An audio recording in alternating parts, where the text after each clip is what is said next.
US President Donald Trump has warned Iran it could face more brutal attacks from Israel if it fails to make a deal on its nuclear program. Last night, Israel launched major strikes on Iran with around 200 Israeli aircraft bombing targets across the country. There are explosions at Iranian nuclear facilities, and some of the regime's most important military commanders were killed in airstrikes in Tehran and elsewhere. Iran's supreme leader has vowed to retaliate, while Israel's Prime Minister Benjamin Netanyahu says their assault is a matter of national survival and that it's only just begun. So why did Israel attack Iran? And what could it mean for the rest of the world? Our international affairs analyst, Rageh Omaar, joins us now to discuss it more. Rageh, how significant is this attack? It's hugely significant on so many different sort of levels. First of all, the Iranian supreme leader, Khamenei, has described it as a declaration of war. That's more than just rhetoric. It's also the largest attack on Iranian soil, sustained attack, in its capital. You're seeing the explosions here, filmed last night.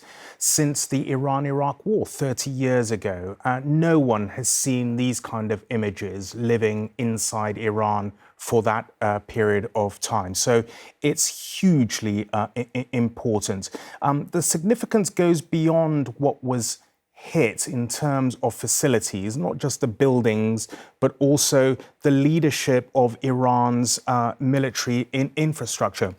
You have the head of the Iranian Revolutionary Guards, Salami. You have the head of the chief of staff of the Iranian military, Bagheri, nuclear scientists, nuclear facilities, defense systems. I mean, this was a sustained, huge attack. So we'll know what the significance is in the coming days, but already we know it's massive. Again, the question really is timing. Why is Israel doing this right now? Because I think Israel saw a closing of a window of diplomatic opportunity and military opportunity. The diplomatic opportunity was that day before yesterday, the international nuclear watchdog said that Iran had not fulfilled its obligations in terms of reporting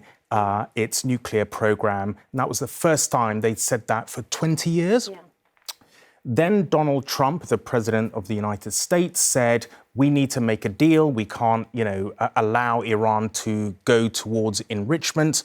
And Israel bombed Iran's air defense systems last year. So Iran was sort of, could I put it this way, sort of militarily naked for a period of time. So that's where they saw the military opportunity and the diplomatic window. And I think that's just me saying it, why they went for it. Yeah, Donald Trump as well saying, you've got to make a deal now. He's warning Iran or expect more of these kind of attacks from Israel.